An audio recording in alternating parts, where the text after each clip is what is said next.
Morning, all. All right, so we continue through the original six era. The Detroit Red Wings stay at the top of the league, and as you can see, this time it works out pretty well for them. Chicago stays at the bottom. Things are kind of rough in Chicago at this point in time. Let's go through it. So, Detroit leads the league 44, 14, and 12, 215 goals scored, 133 goals against, and a 100-point season. They become the first hockey team in the National Hockey League to get back-to-back 100-point seasons. Montreal, a distant second at 34, 26, and 10 with 78 points, 195 goals scored, 164 goals against. The Toronto Maple Leafs finished third, 29, 25, and 16, 168 goals scored, 157 goals against, 74 points. I erroneously said 3 ties for Toronto yesterday. They actually had 13, so that's where the other 10 were. Boston, 25, 29, and 16 was their overall record. 66 points, 162 goals scored, 176 goals against. The New York Rangers finish outside the playoffs with 59 points, 23, 34, and 13 record. 192 goals scored, 219 goals against. And again, Chicago at the bottom of the league with 43 points, a record of 17, 44, and 9. 158 goals scored, 241 goals against. It's a tough time for the Chicago Blackhawks. Though things do get better later on in this decade, at this point in time, Chicago down towards the bottom. At the bottom, I should say. So the Red Wings, who were already stacked, have added Alex Delvecchio to their team, which makes them even more stacked. So it's probably not fair to the rest of the league at this stage, but Detroit wouldn't care. And again, finishing 22 points ahead of anybody else in the NHL.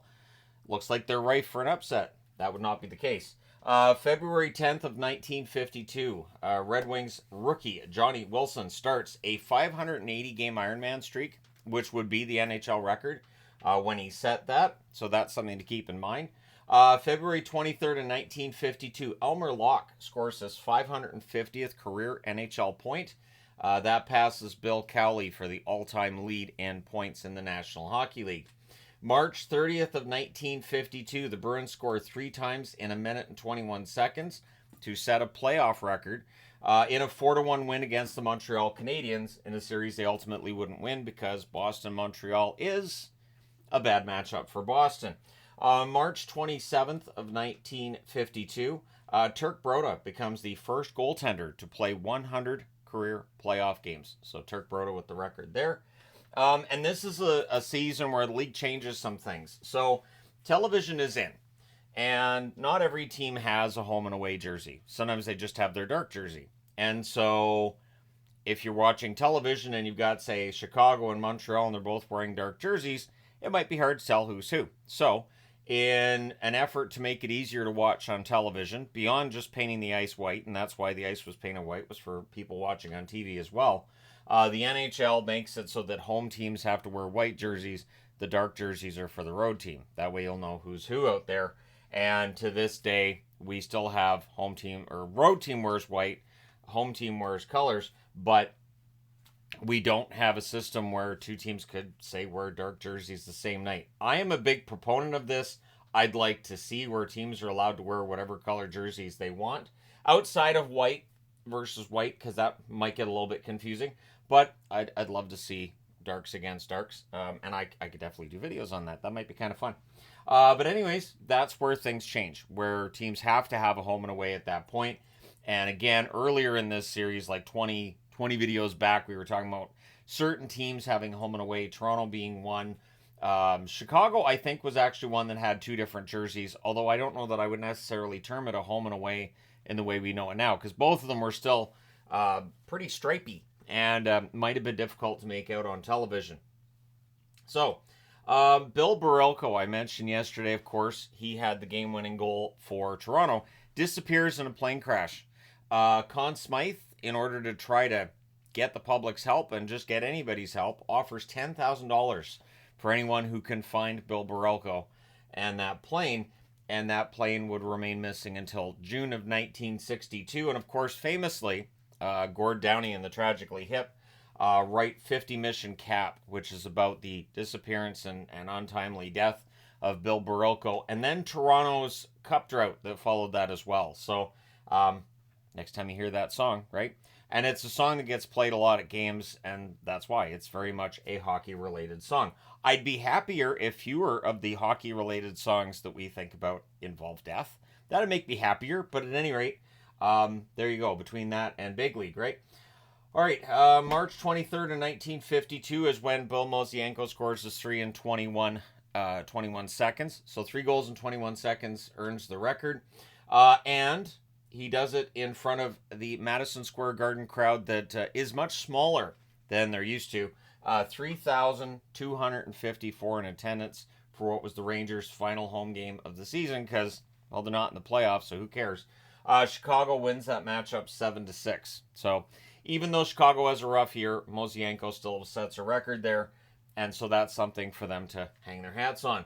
April 15th of 1952, brothers Pete and Jerry Cusimano. As we've talked about Bill Barelko and a legend that's born there, there's a legend born here with these guys as they toss an octopus on the ice to signify the 8 wins. The octopus, the 8-leg octopus, 8 wins needed for the Stanley Cup, and Detroit did it in 8 games, which we'll talk about when we get to the playoff part of the video, but the octopus being thrown on the ice becomes a tradition in Detroit, which peaks at, what I was reading was that there was 35 that hit the ice for a game in 1995, I think it was, but yeah, a lot of octopus lost their lives for these games. But at any rate, yeah, so that's where that comes from and why they have Al the Octopus as their official mascot. And I say unofficial because it's not like we see somebody in an octopus costume running around the stadium, as much as I've been saying that they should for years. All right, your leading scorer that year is Gordie Howe, and by a mile. 70 games, 47 goals, 39 assists, 86 points. So that's as close as anybody's got to 50 goals since Maurice Richard set the record. Ted Lindsay plays 70 games, 30 goals, 39 assists, 69 points. Elmer Locke, 70 games, 15 goals, 50 assists for 65 points. Don Rowley in New York, 70 games, 19 goals, 42 assists, 61 points. Sid Smith in Toronto, 70 games, 27 goals, 30 assists, 57 points. Bernie Geoffrion, or as he was better known, Boom Boom Geoffrion, his first year, he makes quite the impression. 67 games, 30 goals, 24 assists, 54 points. In the playoffs, or not in the playoffs, on the goaltending side of things, we'll get to the playoffs in a minute. Getting ahead of myself. Terry Sawchuk, 44, 14, and 12. So again, Sawchuk with 44 wins. Absolutely ridiculous. 1.9 goals against average and 12 shutouts. One of the main reasons that when I do videos on best of lists, I always basically throw out there, this is during my time watching hockey. Terry Sawchuk's one of the reasons why. I never saw Terry Sawchuk play the game. People who saw Terry play, to this day, a lot of them will tell you he was the best goalie that ever played the game. So that's why when I do these videos, I try to, like the list videos of the greatest, I try to restrict it to what I watched, because not having seen Sawchuk play, I can't say whether or not I would put him ahead of where I would have who I think were the best goalies that I've watched.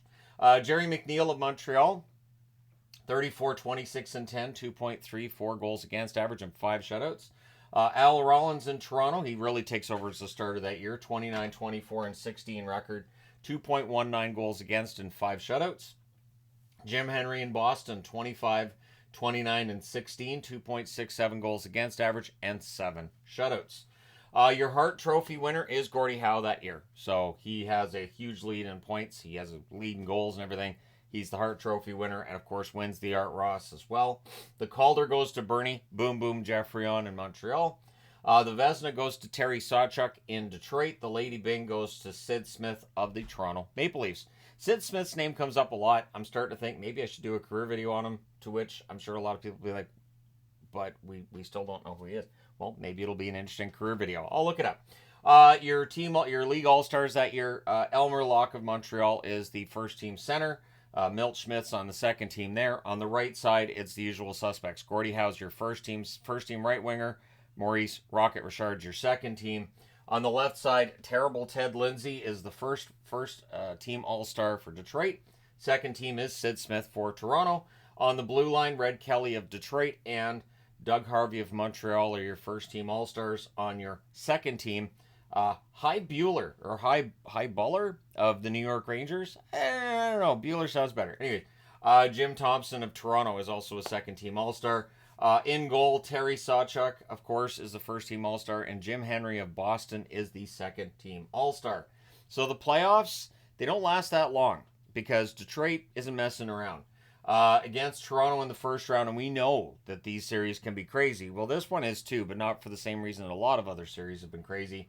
Detroit wins the first two at home, 3-0 and 1-0, and then they don't screw it up on the road. They win 6-2 in Game 3 and 3-1 in Game 4. They sweep the Toronto Maple Leafs aside.